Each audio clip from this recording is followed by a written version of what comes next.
ইন্না ইয়াউমাল ফাসলি কানা মিকাতা, বিচার দিবস সুনির্ধারিত, ফয়সালার দিবস সুনির্ধারিত, মীমাংসার দিবস সুনির্ধারিত। বলেন বিচার দিবস সুনির্ধারিত।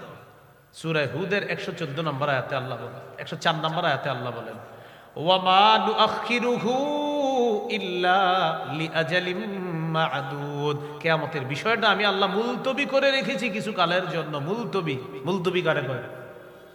মানে স্থগিত কারে বলে? মানে জিনিসটা হবে, আটকায় রাখছি। এর মানে কিয়ামতের বিষয়টা আল্লাহ বুঝাইতে চায় ঘোষণা হয়ে গেল, কিন্তু শুধু আটকায় রাখছি, হুকুম করব ঘটে যাবে। মুলতবি করে রাখছি, স্থগিত করে রাখছি। তো স্থগিত কারে কয়? মানে একটা জিনিস হওয়ার স্থগিত করছে আল্লাহ। তো আল্লাহ বলেন স্থগিত মানে এটা রেডি, খালি হুকুম করব হয়ে যাবে। ওয়া মা নুআখিরুহু ইল্লা লিআজালিম মা'দুদ। তো আল্লাহ বলেন ইয়াউমা ইয়াতি লা তাকাল্লামু নাফসুন ইল্লা বিইজনি, কেউ সেদিন আল্লাহর হুকুম ছাড়া কথা বলবে না। ফামিনহুম শাকিয়্যু ওয়া সাঈদ। আল্লাহ তাআলা বলেন ওই বিচারের দিবসে, মীমাংসার দিবসে, সেদিন মীমাংসা হওয়ার পর দুইটা দল হবে।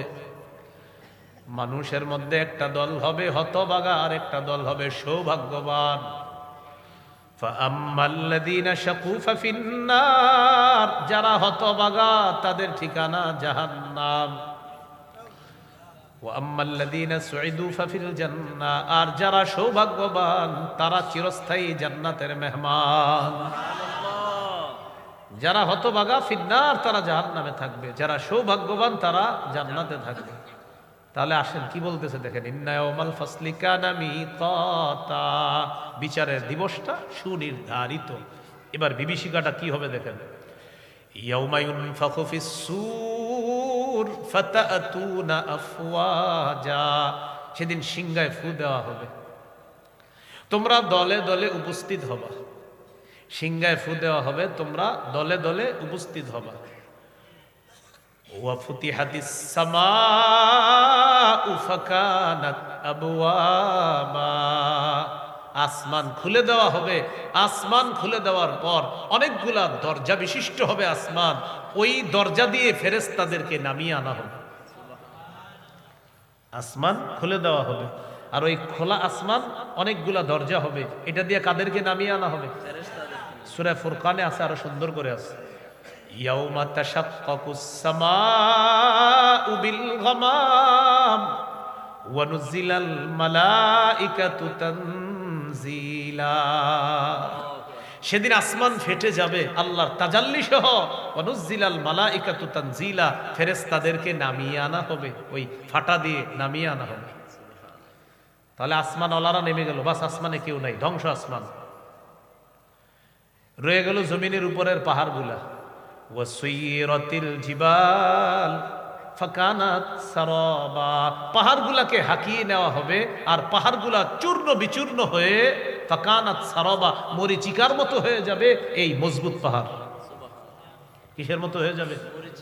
মরিচিকা কারে কয়? মানে কিচ্ছু থাকবে না, বাস মরিচিকার মতো, কিচ্ছু, মানে এটার কোনো দাম নাই, অস্তিত্বহীন হয়ে যাবে আপনার, মানে এটার কোনো ভ্যালু থাকবে না। এই পাহাড়টাকে আল্লাহ তাআলা এমন করে দিবেন, এটা কোনো ভ্যালু, ফাকানাত সারাবা, মরিচার মতো হয়ে যাবে। এমন মরিচা কাকে বলে, বা মরিচিকা কাকে বলে? মরিচিকা ওই পাহাড়, আমরা যখন সমুদ্রের মরুভূমির মধ্যে যাই, যাওয়ার পর দূর থেকে দেখি চিকচিক করতেছে, কি জানি পানি পানি পানি, সামনে গিয়ে দেখি পানি না। এই যে পানি পানি মনে হচ্ছে, আসলে কিছু না। আল্লাহ তাআলা বলেন এই পাহাড়গুলাকে হাকিয়ে নেওয়া হবে, এগুলা হয়ে যাবে মরিচিকার মতো। এখন বলেন মজবুত পাহাড় যখন থাকবে না, তো জমিন কি হবে? জমিনও ধ্বংস। তাহলে প্রশ্ন এসে যায়, জমিন ধ্বংস, আসমান ধ্বংস, তাহলে কিয়ামতের মাঠটা কোথায় হবে? সূরা ইব্রাহিমে আল্লাহ বলে দেয়, ইয়াউমা তুবাদদালুল আরদু গায়রাল আরদি ওয়াস সামাওয়াত, আসমান এবং জমিন পরিবর্তন করে নতুন আসমান জমিন সৃষ্টি করা হবে। সুবহানাল্লাহ, শুনছেন নি আগে এটা? হ্যাঁ, ইয়াউমা তুবাদদালুল আরদু গায়রাল আরদি ওয়াস সামাওয়াত, এই জমিনের পরিবর্তে আরেকটা জমিন, আসমানের পরিবর্তে আরো আসমান, মানে এগুলা ধ্বংস, জমিন ধ্বংস, নতুন আসমান নতুন জমিন সৃষ্টি করে এটা আল্লাহ সমতল ভূমি বানিয়ে এটাকে কিয়ামতের মাঠ বানাবে। হ্যাঁ, এটা কিন্তু ওয়া বারাজু লিল্লাহিল ওয়াহিদিল কাহ্হার, মানুষ দলে দলে ছুটে আসবে, বারাজু তারা আসবে লিল্লাহিল ওয়াহিদিল কাহ্হার, মহাপ্রতাপশালী ক্ষমতাধর এক আল্লাহর সামনে মানুষগুলো উপস্থিত হবে। তাহলে ভাই এখান থেকে কি শিখলাম? এই আসমান এই জমিন বাস ধ্বংস হয়ে যাবে, ফেরেশতাদেরকে নামিয়ে আনা হবে। সব ধ্বংস হওয়ার পর আল্লাহ বলেন জমিনকে আবার নতুন করে সৃষ্টি করা হবে, জমিনটাকে পরিবর্তন করে আবার নতুন জমিন করা হবে, আসমান পরিবর্তন করে নতুন আসমান করা হবে। এখানে আল্লাহ কিয়ামতের মাঠ স্থাপন করে বিচার ব্যবস্থা শুরু করবেন। তো ফুতিহাতিস সামাউ ফাকানাত আবওয়াবা ওয়া সুয়িরাতিল জিবালু ফাকানাত সারাবা। এই হলো 20 নম্বর আয়াত।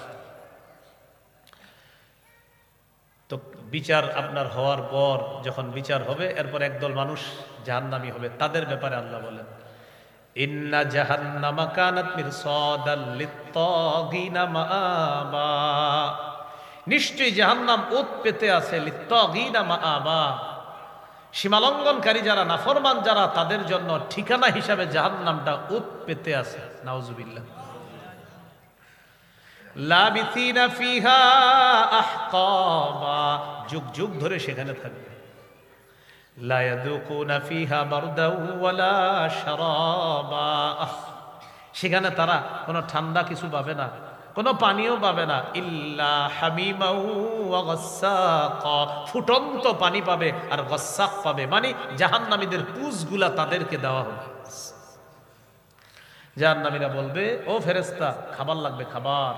আল্লাহকে ফেরেশতা বলবে আল্লাহ জাহান্নামী খাবার চায়, আল্লাহ বলবে দিয়ে দাও, জাক্কুম খাওয়ায়া দাও। লাকিলুনা মিন শাজারিম মিন জাক্কুম, সূরা ওয়াকিয়া। তো জাক্কুম খাবে, খাওয়ার পর আপনার গলায় আটকাবে কাঁটাযুক্ত ফল। তো এবার তারা বলবে পানি চাই, পানি পানি পানি লাগবে, পানি। তখন আল্লাহ তাআলা বলে দিবেন কি আর করা, দাও জাহান্নামীদের পুঁজগুলা পানি হিসাবে দাও। এই গাসসাক, গাসসাক কাইহু সাদীদু আহলিন নার, জাহান্নামীদের রক্ত, পুঁজ ইত্যাদি এইগুলা পানি হিসাবে ওই তাদেরকে দেওয়া হবে পান করার জন্য। ইল্লা হামিমাও ওয়া গাসসাক জাযাআও ওয়িফাকা, আল্লাহ বলেন এটাই পূর্ণ প্রতিদান এদের, এটাই পূর্ণ প্রতিদান হিসাবে এটাই তাদেরকে দেওয়া হবে। তাদের অপরাধ কি? আল্লাহ বলেন ভয়ঙ্কর দুইটা অপরাধ তাদের। ইন্নাহুম কানু লা ইয়ারজুনা হিসাবা, আজকে যে হিসাব হবে, কিয়ামতের মাঠে যে হিসাব হবে, এটা তারা কামনাই করতো না, বলতো এগুলা বুকাস কথা। তারা এই ফলাফল দিবস, বিচার দিবস কামনা করতো না, বিশ্বাস করতো না। আরেকটা অপরাধ, কাযযাবু বিআয়াতিনা কিযযাবা, আমার আয়াতগুলা তারা অস্বীকার করত। আল্লাহ বলেন ওয়া কুল্লা শাইইন আহসাইনাহু কিতাবা, আমি সব লিখে রাখছি। কি বলতেছে? আমি সব জমা করে রাখছি, আমার ফেরেশতারা, আমার লেখক ফেরেশতারা সব লিখে রাখছে। ওয়া কুল্লা শাইইন, সব, আহসাইনাহু লিখে রেখেছি, কিতাবা খাতা হিসাবে, লিপিবদ্ধ হিসাবে। কুল্লা শাইইন আহসাইনাহু কিতাবা, লেখা হিসাবে সব জমা করে রাখছি আমি আল্লাহ, মানে আমার লেখক ফেরেশতারা সব লিখে রাখছে। এবার আল্লাহর পক্ষ থেকে তাদেরকে বলা হবে তো আর কি করা, ফাযুকু, আযাব ভোগ করো, ফালান নাযীদাকুম ইল্লা আযাবা, তোমাদেরকে আমি আল্লাহ কিছুতেই কিছু বাড়াবো না, শুধু আযাবই বাড়াবো, তোমাদেরকে আর কিচ্ছু বাড়াবো না, শুধু আযাবের পর আযাব বাড়াবো, বাস ভোগ করতে থাকো। এই হলো আপনার 30 নম্বর আয়াত সূরা নাবার। এই 30 পর্যন্ত গেল, মোট 6টা বিষয় আলোচনা হলো। 1 থেকে 3 নম্বর আয়াতে হলো কিয়ামতের বিষয়ে ঝগড়া, ওই যে মতভেদ আপনার কাফেরদের। 4-5 নম্বর আয়াতে গেল মূর্খদেরকে ধমক দিতেছে না কিয়ামত হবেই। 6 থেকে 16 নম্বর আয়াতে আল্লাহ বিভিন্ন দৃষ্টান্ত পেশ করে বুঝাইলেন, দলিল দিলেন কিয়ামত যে হবে, পুনরুত্থান হবে। 17 থেকে 20 নম্বর আয়াতে চতুর্থ বিষয় কিয়ামতের বিভীষিকাময় অবস্থা বর্ণনা করলেন। 21 থেকে 26 নম্বর আয়াতে কিয়ামতের দিবসে ফায়সালার পর একদল মানুষের ঠিকানা জাহান্নাম, এটা আলোচনা করলেন। 6 নম্বর বিষয়ে আল্লাহ আলোচনা করলেন যাদেরকে জাহান্নামে দিবেন, কেন দিবে আল্লাহ, এই বিষয়ে আল্লাহ কথা বললেন যে এদের বড় বড় অপরাধ, এরা আমার এই বিচার দিবস বিশ্বাস করতো না, কামনা করতো না, ফলাফল বলতে কিছু আছে এগুলা মানতো না, আর আমার আয়াতগুলাকে অস্বীকার করত। এই হলো 6টা বিষয়। যিনি আসমান জমিন সৃষ্টি করেছেন তিনি কি এইগুলার মতো বানাইতে আবার সক্ষম নন? আল্লাহ বলতেছেন যিনি আসমান, এই বিশাল আসমান জমিন সৃষ্টি করেছেন, তিনি কি এগুলোর মতো আবার বানাতে, সৃষ্টি করতে সক্ষম নন? তো আল্লাহ বলেন অবশ্যই সক্ষম। ওয়া হুয়াল খাল্লাকুল আলিম। তিনি সর্বশ্রেষ্ঠ স্রষ্টা, তিনি সবচেয়ে মহাজ্ঞানী। সুবহানাল্লাহ। তাহলে বুঝে শুনে আমরা এখন বলি, আমাদের সৃষ্টিটা বিশাল না আসমানেরটা? আকাশের। এটা কে সৃষ্টি করেছে? আল্লাহ। তো আমাদেরকে তো কোনো ব্যাপারই না। সূরা রুমের ২৭ নম্বর আয়াতে আল্লাহ বলেন, ওয়া হুয়াল্লাযী ইয়াবদাউল খালকা সুম্মা ইউঈদুহু ওয়া হুয়া আহওয়ানু আলাইহি ওয়া লাহুল মাসালুল আ'লা ফিস সামাওয়াতি ওয়াল আরদ ওয়া হুয়াল আজিজুল হাকীম। আল্লাহ তাআলা বলেন, তিনি সৃষ্টির সূচনা করেন। আমি আপনি কিছুই ছিলাম না, অনস্তিত্ব থেকে অস্তিত্ব দান করেছেন আল্লাহ। সূরা দাহারের ১ নম্বর আয়াতে আল্লাহ বলেন, হাল আতা আলাল ইনসানি হিনুম মিনাদ দাহর লাম ইয়াকুন শাইআম মাযকুরা। অবশ্যই মানুষের উপর এমন একটা সময় এসেছে যখন উল্লেখ করার মতো সে কিছুই ছিল না। এখন বুঝা শুনা বলেন, এই যে উল্লেখ করার মতো আপনি কিছুই ছিলাম না, এই কিছুই ছিলাম না থেকে এখন যে কিছু আসি করছে কে? আল্লাহ। তো এটাই বলতেছেন, তুমি কিছুই ছিলা না। এবার সূরা রুমের ২৭ নম্বর আয়াতে কি বলে দেখেন, ওয়া হুয়াল্লাযী ইয়াবদাউল খালকা সুম্মা ইউঈদুহু। তিনি ওই স্রষ্টা, ইয়াবদাউল খালকা, যিনি সৃষ্টির সূচনা করেন। তাহলে আমার আপনাকে সূচনা করেছেন আল্লাহ, অনস্তিত্ব থেকে অস্তিত্বে এনেছেন আল্লাহ। সুম্মা ইউঈদু, তিনি আবার পুনরায় তাকে সৃষ্টি করবেন। সুবহানাল্লাহ। আবার পুনরায় মারা যাব এরপরে।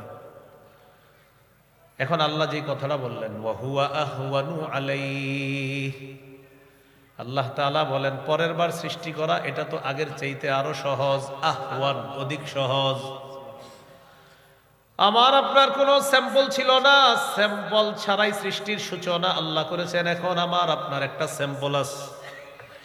আল্লাহ বলেন, স্যাম্পল ছাড়া তোমাকে প্রথম বানাইলাম আমি আল্লাহ। এখন তো তুমি আছো আব্দুর রহিম, তুমি আব্দুর রহমান, অমুকে অমুক, তোমাদের স্যাম্পল আছে। এই পরের বার তোমাকে আবার পুনরুত্থান করা আরো সহজ। তুমি কেমনে মনে করো তোমারে আমি পুনরুত্থান করতে পারবো না? আপনাদের বুঝে আসতেছি না? তাহলে এখন আমরা স্যাম্পল আছি, তো আবার তোমাকে পুনরুত্থান করা এটা তো সহজ।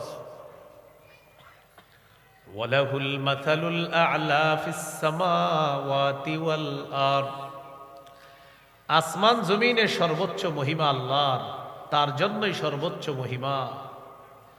ওয়া হুয়াল আজিজুল হাকীম, তিনি মহাপরাক্রমশালী, মহাপ্রজ্ঞাময়। তাহলে আমাকে আপনি আবার পুনরুত্থান করা আল্লাহর কাছে কঠিন না আরো সহজ? এবার আঙ্গুলের মাথাগুলা দেখেন সবাই, আঙ্গুলের মাথা দেখছেন নি? হ্যাঁ, আচ্ছা, এটা দিয়ে কি দেই?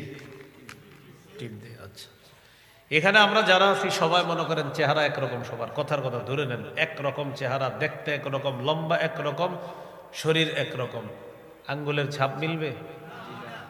আল্লাহ তাআলা বলেন, বালা কাদিরিনা আলা আন নুসাউইয়া বানানা। দুনিয়ার মধ্যে যার আঙ্গুল আমি যাকে দিয়েছিলাম, কিয়ামতের ময়দানে ওই সাপওয়ালা আঙ্গুলের মাথাটা অবিকল ওই মানুষটাকে আমি আল্লাহ আবার দিতে সক্ষম। সাপ মিলে না তোমাদের কারোটা? অবাক হয়ে গেছে, এটা আল্লাহ কেন বললেন? আমাদের ইয়াকিন, আমাদের বিশ্বাস পাকাপুক্ত করার জন্য। যে মানুষ, তোমার যে মাথার সাপগুলা সারা দুনিয়া এক করলেও তো তোমরা এই সাপ মিলাইতে পারবা না। ওই সাপওয়ালা আব্দুর রহমান যে, সাপওয়ালা আব্দুর রহিম যে, ওরে ওর আঙ্গুলের মাথাওয়ালা, ওই মাথাওয়ালা আঙ্গুলটা ওকেই দান কর। এটা আমি আল্লাহ, এত মারাত্মক একটা জিনিস যেটা পৃথিবীর কেউ পারে না নকল করতে, এটাও আমি আল্লাহ যখন তোমাকে দিব, তো তোমার বডি তো আমার কাছে ব্যাপার না। আরে বুঝে আসতেছি নি? তা আল্লাহ তাআলা বলেন ১ থেকে ৩ নম্বর আয়াত সূরা নাবার, যে কিয়ামত এই বিষয়ে কাফেররা মতভেদ করে। 4-5 নম্বর আয়াতে ঝগড়া, আল্লাহ তাআলা ধমক দিছে যারা ঝগড়া করে, অবশ্যই জানবা কিয়ামত হবে কিনা, পুনরুত্থান হবে কিনা জানবা। এবার 6 নম্বর আয়াত থেকে আল্লাহ কিছু প্রমাণ পেশ করতেছে, মন দিয়ে শোনেন প্রমাণগুলো। আল্লাহ তাআলা বলেন, আলাম নাজআলিল আরদা মিহাদা, আমি কি জমিনকে বিছানা বানাইনি? সুবহানাল্লাহ, জমিনকে কি বানাইছে? সূরা বাকারার 21-22 নম্বর আয়াতে আল্লাহ বলেন, ইয়া আইয়ুহান নাসু তাকু রাব্বাকুমুল্লাযী খালাকাকুম ওয়াল্লাযীনা মিন ক্বাবলিকুম লাআল্লাকুম তাত্তাকুন الذي جعل لكم الأرض فراشا والسماء بناء। কি বলে দেখেন, হে মানুষ, তোমরা তোমাদের রবকে ভয় করো। হে মানুষ, তোমরা তোমাদের রবের ইবাদত করো। ইয়া আইয়ুহান নাসু উবুদু রাব্বাকুমুল্লাযী খালাকাকুম, হে মানুষ, তোমরা তোমাদের রবের ইবাদত করো, যিনি তোমাদেরকে এবং তোমাদের পূর্বে যারা অতিবাহিত হয়েছে তাদেরকে সৃষ্টি করেছেন। তো আল্লাহ বলেন কেন এটা করবা? লাআল্লাকুম তাত্তাকুন, যাতে তোমরা মুত্তাকি হতে পারো। তাহলে কি বললেন? হে মানুষ, উবুদু রাব্বাকুম, তোমরা তোমাদের রবের ইবাদত করো, যিনি তোমাদেরকে আর তোমাদের পূর্ববর্তী যারা দুনিয়া থেকে বিদায় নিয়েছে, অতিবাহিত হয়েছে, তাদেরকে যিনি সৃষ্টি করেছেন তার ইবাদত করো। কেন? যাতে তোমরা মুত্তাকি হও। এখন ওই রবকে আল্লাহ বলেন, আল্লাযী জাআলা লাকুমুল আরদা ফিরাশা, যিনি তোমাদের জন্য এই গোটা জমিনটাকে বিছানা বানিয়েছে। ওয়াস সামাআ বিনাআ, আসমানটা ছাদ বানাইছে। এখন একটু বুঝেন, এই যে জমিনটা কি বানাইছে? একটা শিশুকে আমরা আদর করে যত্ন করে যেইভাবে ওরে বিছানায় রাখি, ঠিক আল্লাহ আমাদেরকে তেমন মায়া করে এই জমিনটা বিছানা বানাই দিচ্ছে।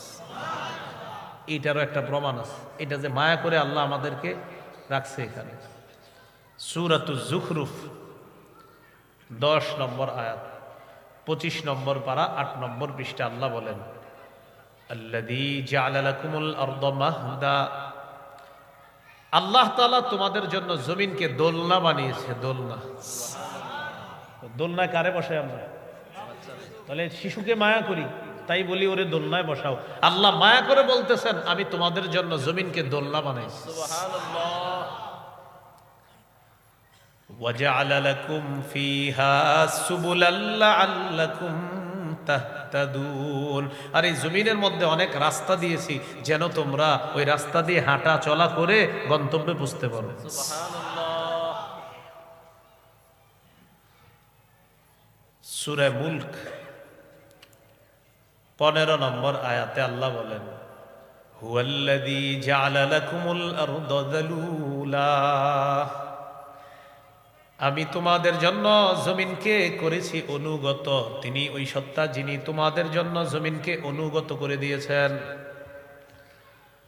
আল্লাহ তাআলা তোমাদের জন্য জমিনকে অনুগত করে দিয়েছেন। ফামশু ফি মানাকিবিহা, আল্লাহ বলেন তোমরা জমিনের কাঁধের উপর চলো। জমিন তোমাদের জন্য অনুগত করে দিয়েছেন। ফামশু, তোমরা চলো, ফি মানাকিবিহা, জমিনের কাঁধের উপর। ওয়াকুলু মির রিজকি, আর আল্লাহর দেওয়া রিজিক থেকে ভক্ষণ করো। জমিন কেমন অনুগত? এত অনুগত বানায়া দিছে, হাল চাষ করে ওখানে দানা লাগাইতেছেন, আর ওই জমিনের নিচ থেকে আল্লাহ আপনার রিজিকের ব্যবস্থা করে দিচ্ছে। সুবহানাল্লাহ। অনুগত বলেন, কি বানাইছে জমিনকে? অনুগত। তো এখন আল্লাহ কি বলে দেখেন, একটু আমরা সব আয়াত থেকে শেষের শিক্ষাটা নিব। কি বলতেছে দেখেন, ওয়াল্লাযী জাআলা লাকুমুল আরদা যালুলা, তিনি তোমাদের জন্য জমিনকে অনুগত বানিয়েছেন। ফামশু ফি মানাকিবিহা, জমিনের কাঁধের উপর তোমরা চলো। ওয়াকুলু মির রিজকি, আল্লাহ রিজিক থেকে তোমরা ভক্ষণ করো। শেষে কি বললেন দেখেন, ওয়া ইলাইহিন নুশুর, আল্লাহর কাছে পুনরায় জীবিত হয়ে আবার তোমাদের ফিরে যেতে হবে। আল্লাহ বুঝাইলেন, অনুগত জমিন পেয়েছ, এটা চিরস্থায়ী না, ক্ষণস্থায়ী। এটার উপরে চলবা, এটাও চিরস্থায়ী না, ক্ষণস্থায়ী। এখানে আমার রিজিক বক্ষণ করবা, এটাও চিরস্থায়ী না, ক্ষণস্থায়ী। ওয়া ইলাইহিন নুশুর দিয়ে আল্লাহ বললেন, আমার কাছে আবার পুনরায় জীবিত হয়ে যখন আসবা, ওই জমিনে চলাচল আর রিজিকের হিসাবগুলা কিন্তু দিতে হবে। আল্লাহর কাছে কি যাইবা, আবার গিয়ে কিন্তু হিসাব দিতে হবে, ঠিকঠাক মতো চলছো কিনা, উল্টা পাল্টা কিছু করো নাই তো, হিসাব দিতে হবে। এখন দেখেন আল্লাহ কি বললেন, আলাম নাজআলিল আরদ মিহাদা, সূরা নাবা, যেটা আমরা আলোচনা চলতেছে 6 নম্বর আয়াত। তিনি কি তোমাদের জন্য জমিন কি বিছানা বানাননি?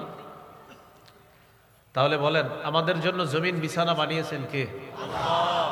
এখন প্রশ্ন হলো, এই জায়গায় কিয়ামতের প্রমাণ কোনটা? প্রমাণ হলো, এত বড় জমিন তোমাদের জন্য বিছানা বানাইলাম, এত বড় সৃষ্টিটাকে বিছানা বানাইলাম, তো তুমি ছোট্ট একটা সৃষ্টিকে আমি আল্লাহ আবার পুনরুত্থান করা, এটা আমার কাছে কোনো ব্যাপার না।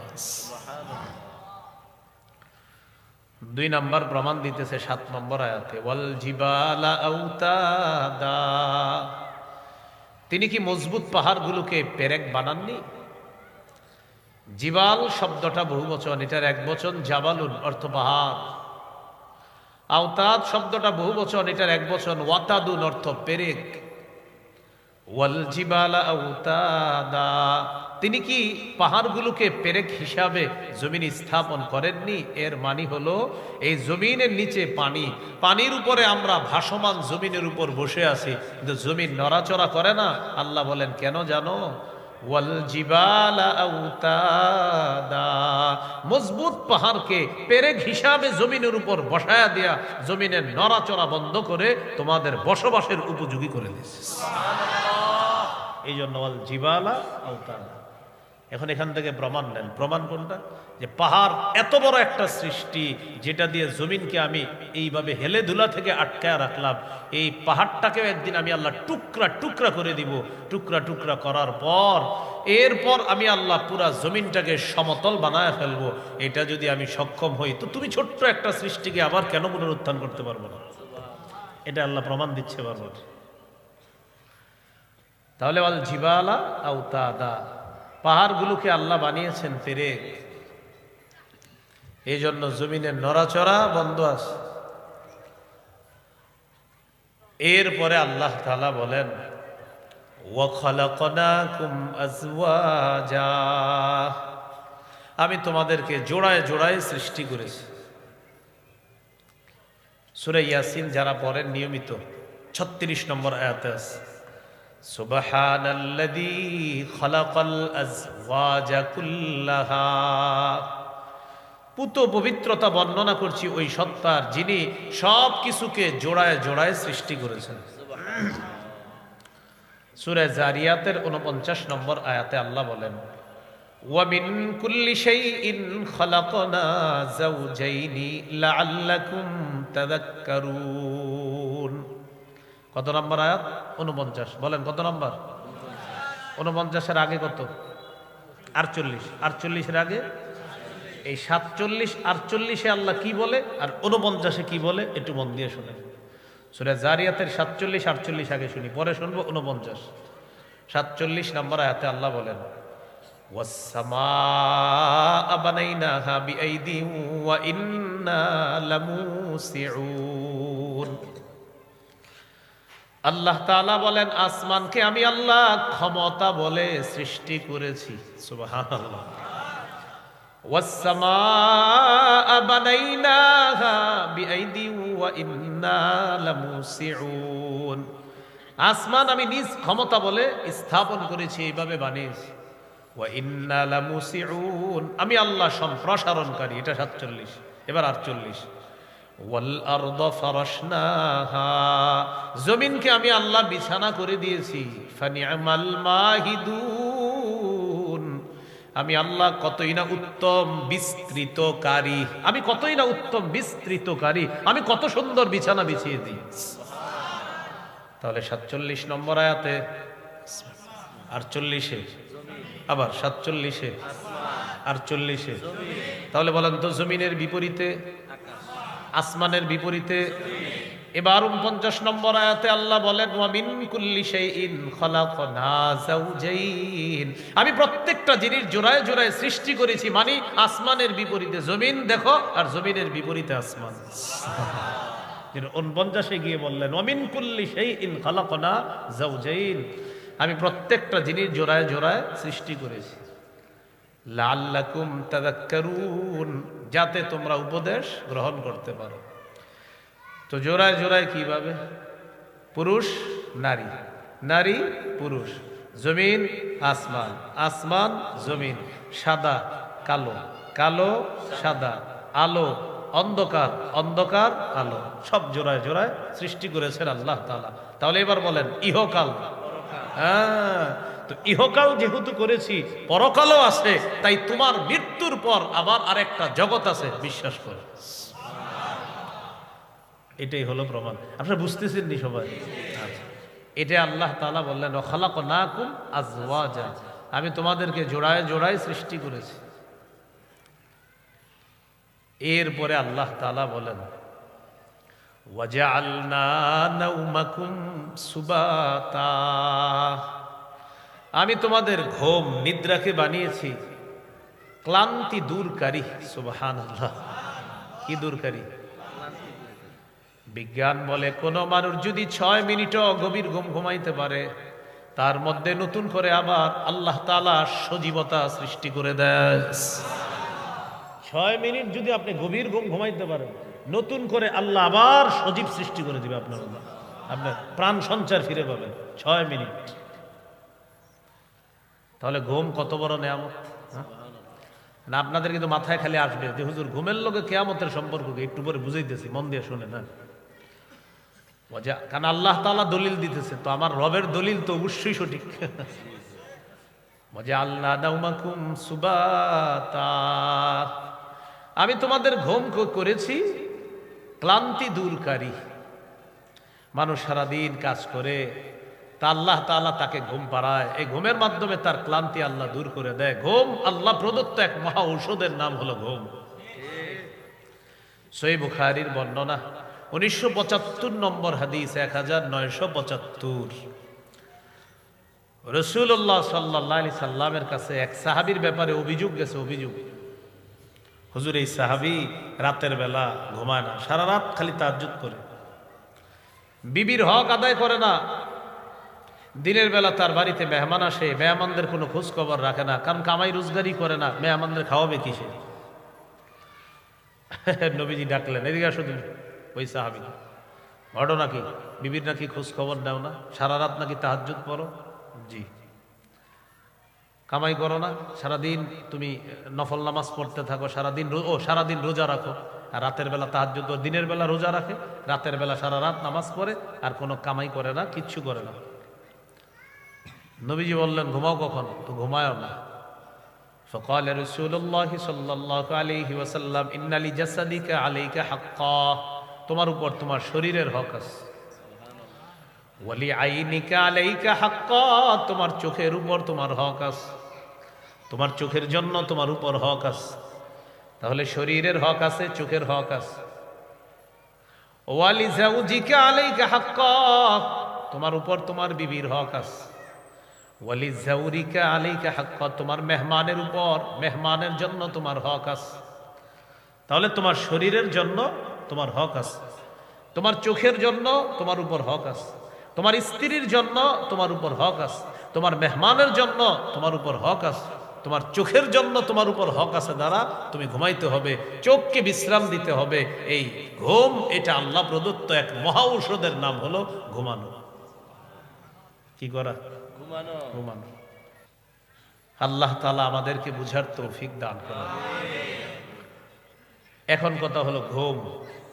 ঘুমের সময় আমরা বলি আল্লাহুম্মা বিসমিকা আমুতু ওয়া আহইয়া, আল্লাহ আপনার নামে মরি, আপনার নামে জিন্দা হই। আল্লাহ তাআলা বুঝায় দুনিয়াতে তোমাদের মৃত্যুর একটা নিদর্শন আমি আল্লাহ প্রতিদিন দেখায়া দেই। মৃত্যুর নিদর্শন প্রতিদিন দেখায়া দিই। তুমি যখন ঘুমাইলা, আমি না চাইলে আর উঠতে পারবা না। এই যে আমি চাইলে আবার উঠতে পারবা, যখন আমি আল্লাহ তোমাকে দুনিয়াবি মৃত্যু দিয়ে দিব, মৃত্যু দেওয়ার পর আমি আল্লাহ আবার তোমাকে পুনরুত্থান করতে পারবো, এর দলিল হব। দুনিয়াতে যখন তুমি ঘুমাও, ঘুমানোর পর আমি চাইলে তুমি আবার জাগ্রত হতে পারবা, না চাইলে আর এই জগতে জাগ্রত হইতে পারবা না। আল্লাহ বুঝাইতে চায় দুনিয়াতে তুমি যখন ঘুমাও এটা এক ধরনের মৃত্যু তোমার, এই মৃত্যু থেকে আবার পুনরায় তুমি উঠবা কিনা ঘুম থেকে এটা আমি আল্লাহ জানি। তো দুনিয়াতে তোমাকে মৃত্যুর পর আবার জীবিত হওয়ার নিদর্শন প্রতিদিন দেখাই। এই পৃথিবীতে যখন মরবা, পরের জগতে আবার ঠিক আমি আল্লাহ এইভাবে পুনরুত্থান করি। ওয়াজআলনা নাওমাকুম সুবাতা। দেখছেন নি কেমনে দলিলটা দিছে আল্লাহ। তুমি না ডেলি ঘুমাও, আর ঘুম থেকে উঠাও আমরা কি বলি?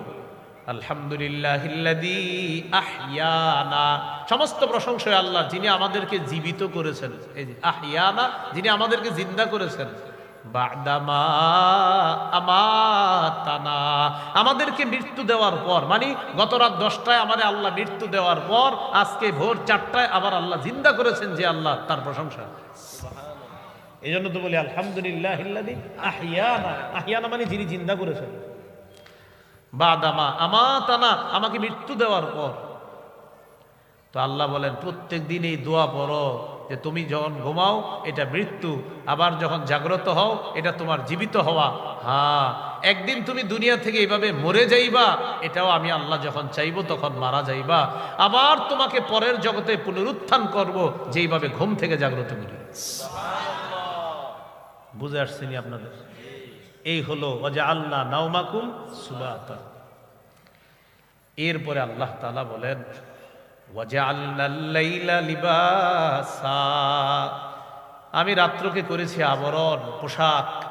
এই পোশাক তোমাদের জন্য আমি আল্লাহ দিনের উপরে এই রাত নামক পোশাক আমি আল্লাহ পরায় দিই। কেন জানো? চারদিকের আওয়াজগুলো যেন বন্ধ থাকে, তোমার জন্য একটা আরামের ঘুম হয়।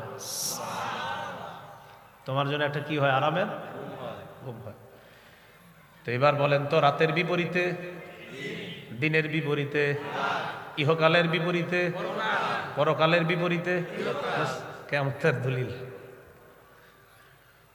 তো আল্লাহ বলেন রাতটা কেন দিলাম? রাত দিলাম পোশাক হিসাবে। কিসের পোশাক? দিনের উপরে আমি একটা অন্ধকারের পোশাক পরায়া দিই। ওই অন্ধকারে আমি আল্লাহ প্রদত্ত অনেক কিছু আমি আল্লাহ নাজিল করি, যেন আরামে তোমার ঘুমটা হয়। চারদিকের আওয়াজগুলা বন্ধ করে দিই। বান্দা তোমাকে খুব ভালোবাসি, তো তাই তোমার আরামের ঘুমের জন্য আমি আল্লাহ এই ব্যবস্থাপনা করি। তো এত ভালোবাসে আল্লাহ, আমাদেরকে ঘুম পাড়ায়। ফজরের সময় রবের ভালোবাসা একটু উঠি না? রব আমাদেরকে কত ভালোবাসে। আমাদের আরামের জন্য রাতের উপরে আল্লাহ তাআলা, এই দিনের উপরে আল্লাহ রাতের পোশাক পরায় দেয়, অন্ধকারের পোশাক পরায় দেয়। কেন? কারণ রব তার বান্দাকে অনেক ভালোবাসে। তার ঘুমটা যেন স্বাস্থ্যদায়ক ঘুম হয়, তার ঘুমটা যেন স্বস্তিদায়ক হয়, তার ঘুমটা যেন ক্লান্তি দূরকারী হয়, তার ঘুম যেন হাজারো রোগের শেফা হিসাবে হয়, এমন একটা ঘুম আল্লাহ দেয়। এই জন্য ঘুমকে মহা ঔষধ বলা হয়। ঘুমকে কি বলা হয়? যার ঘুম ঠিক, দেখবেন তার পেট, এরপরে যত শারীরিক বিভিন্ন রোগ বিমারি, মাশাআল্লাহ ঘুম ঠিক। যাদের মাশাআল্লাহ ভালো ঘুম হয়, এই জাতীয় লোকদের পেট ইত্যাদির সমস্যা পাবেন না। তো আল্লাহ তাআলা বলেন ওয়াজআলনাল লাইলা লিবাসা, রাতকে করেছি আবরণ, পোশাক। দিনের উপর একটা পোশাক পরিয়ে দিয়েছি আমি আল্লাহ, আমাদের ঘুমটা যেন আরামের ঘুম হয়। এবার ঘুমায় কি করব আমরা? সকালবেলা উঠা ফজরের নামাজ পড়ার পর ওয়াজআলনান নাহারা মাআশা, দিনকে করেছি তোমার জীবিকা অন্বেষণের জন্য। তাহলে রাতে মোবাইল চালানো যাবে না, তাড়াতাড়ি ঘুমায়া যাবেন, আরামের একটা ঘুম ঘুমাইবেন। 4টা বাজে ওইটা 2 রাকাত 4 রাকাত তাহাজ্জুদ নামাজ পড়বেন, পড়ার পর একটু জিকির আজগার বৈশা বৈশা কম্বলের তলে লেপের নিচে করার যে কি আরাম, কি মজা, যে না করবেন সে বুঝবেন না। একদিন কইরা দেখবেন খুব মজা। আর রাতের বেলা যদি তাহাজ্জুদে দাঁড়ায়া যাইতে পারেন, সহিহুত তারগীবের 630 নম্বর হাদিসে আছে, রাজুলুন কামা ফি লাইলাতিন বারিদাতিন মিন ফিরাশিহি ওয়া লিহাফিহি ওয়া দিসারিহি, লেপ কম্বল ইত্যাদি ছেড়ে যদি কেউ ওযু করে নামাজের মধ্যে দাঁড়ায়া যায়, আল্লাহ খুশিতে তাকে দেখে হাসতে থাকে। এই শীতের রাতে করে কি দেখো, ফেরেশতাদেরকে বলে যে ও করে কি দেখছো? ওইভাবে এই ঠান্ডা পানি দিয়ে উযু করে নামাজে দাঁড়ায়। আল্লাহ ফেরেশতাদেরকে বলে মা হামালা আবদি হাদা আলামা সনা। আচ্ছা, ও এইভাবে তাহাজ্জুদ নামাজে দাঁড়াইছে কেন বলো তো তোমরা? আল্লাহ তো সব জানে। তো ফেরেশতারা বলে আল্লাহ দুই কারণে, রাজা আমা ইনদাক ওয়া শাফকাতাম মিম্মা ইনদাক, আপনার থেকে নেয়ামত পাওয়ার আশায় আর আপনার আযাবের ভয়ে। আল্লাহ বলেন ফেরেশতারা সাক্ষী থাকো, আতাইতুহু মা রাজা, যে আশায় দাঁড়িয়েছে দিয়ে দিলাম। ওয়া আম্মানতুহু মিম্মা ইয়াখাফ, যেই ভয়ে দাঁড়িয়েছে ভয় থেকে নিরাপত্তাও দিয়ে দিলাম। সুবহানাল্লাহ মানে কি পড়বেননি? হ্যাঁ, সুবহানাল্লাহ মানে হলো এই যে হুজুর হ্যাঁ কথা ঠিক, আর আমরা পড়বো ইনশাআল্লাহ। রেডিমেড সুবহানাল্লাহ যেন না হয়, বাট আসলে সুবহানাল্লাহ মানে হুজুর হ্যাঁ জি এই কথাটা সঠিক, আমরাও ইনশাআল্লাহ এটা করব। আল্লাহ তাআলা তৌফিক দান করেন।